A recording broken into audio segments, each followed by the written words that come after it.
Okay guys, welcome back to another video. Peter Kennedy, Kennedy's Garage, Portlaw. She's only a little 2014 Citroen Berlingo 1.6 diesel, and what we have is a crank no start.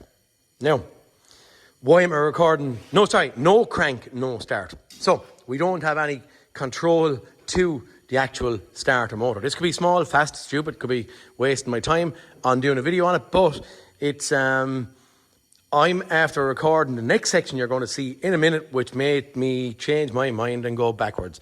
I have right now connection for my remote starter connected onto the battery positive. And what I'm going to do, or what I have done, is actually joined up onto the starter, and the starter motor works. So, because the starter motor works, we know it's not starter motor derived. Now, you'll see what I'm talking about on the next clip that I roll on with, but we'll just run around and I'll show you exactly what's happening. There is no fancy stuff on these yokes, i.e. I don't have to press a clutch to start or anything like that, but I'm going to do it anyway. But if I just cycle my key into the start position and then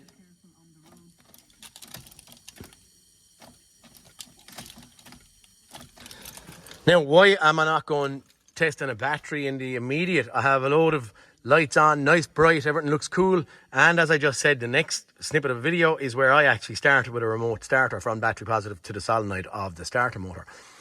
We're going to have to go off. I'm going to have to figure out a little bit of wiring layout, I suppose, on this, and diagrams and fuses and blah, blah, blah. But anyway, we're chasing after a wiring issue here, or some kind of control issue between that ignition switch and the starter motor. It is not getting control. It is not turning over. The wires on the back of the starter motor are on good tight. It's actually not a spade connector, little size 8 nut and then 13 nut. So starter has the ability to work, which you'll see in the next snippet there now. She's up in the air. I'm in underneath it with my little remote starter connected to battery positive up here. She rolled around, and then luckily it's quite easy to get up at or see our battery terminals. So quite handily I could join up. Ignition is on at this point in time. As I said, battery positive up here, connected onto the solenoid of the starter. Okay, so the starter motor has the ability to work anyway. This is a circuitry fault that we're chasing. Let's look at a wiring diagram. There is our starter motor. We have wiring heading up. The actual control, if I look up my control wire, I'm just looking at it myself through the opposite eyes on the video. That relay is going to be the starter motor relay. I can't highlight that, and I can't show that because it just shows the whole fuse box.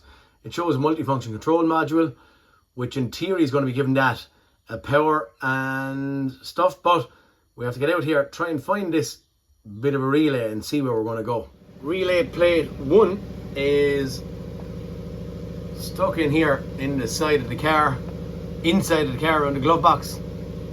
Trying to get a figuring of where we're going to go, get in there, have a look and just see what's happening. A little bit more digging done, just fuses and relay locations. 25 amp starting system. Down I go.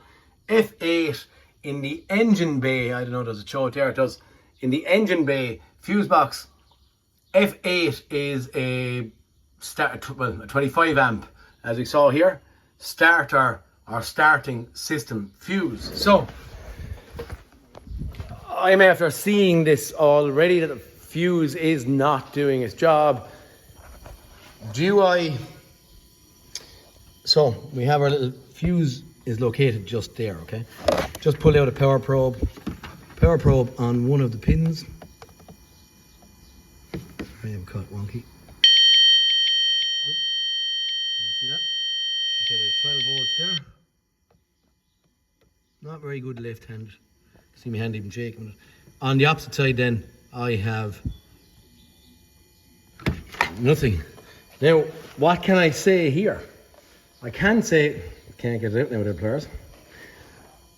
There we go, back around this way. We'll do that.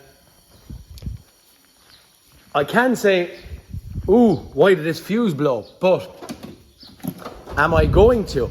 What I'm actually thinking is, now I don't know if this is just normal crack or what, but Alan was last Friday, he done a video on a blower motor in this car.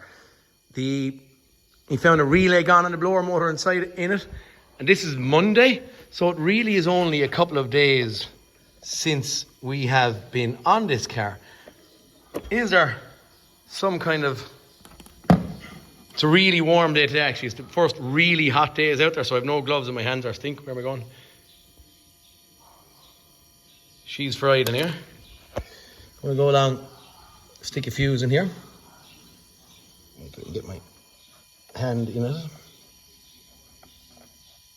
Okay, in that fuse go. Now, granted, I know if that fuse is gone, we should be looking at Y, amperage draw, etc. I'll just see.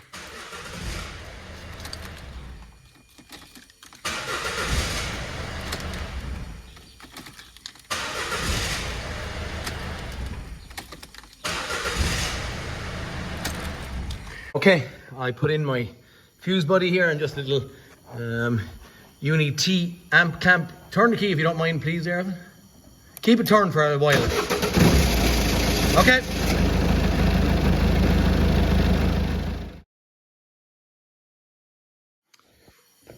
You probably saw that, I saw that. We hit a max of 12 amps of draw through that. So I'm not gonna, it's a 25 amp fuse.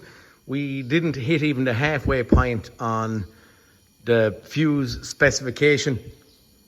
I'm not going to go chasing down a possible starter problem or wiring issue at this point in time. Fuse is renewed.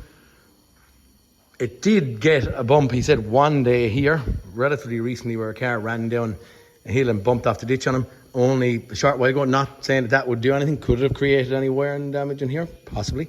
But for now, what I'm thinking is we'll call that, for now, as simple as it is, a fix. Okay, it's relatively stupid, but only a fuse gone, so it meant nothing. But it might be some bit good to someone that's hunting down the starting system, figuring on this thing, proving that the starter motor is good, and then rolling back. Probably could have looked for control here, but anyway, we just put in our own control, and then after that we found a fuse blown, which is simple, but put in a fuse and here we are up and running. I am just going to class it as a fix at this point in time.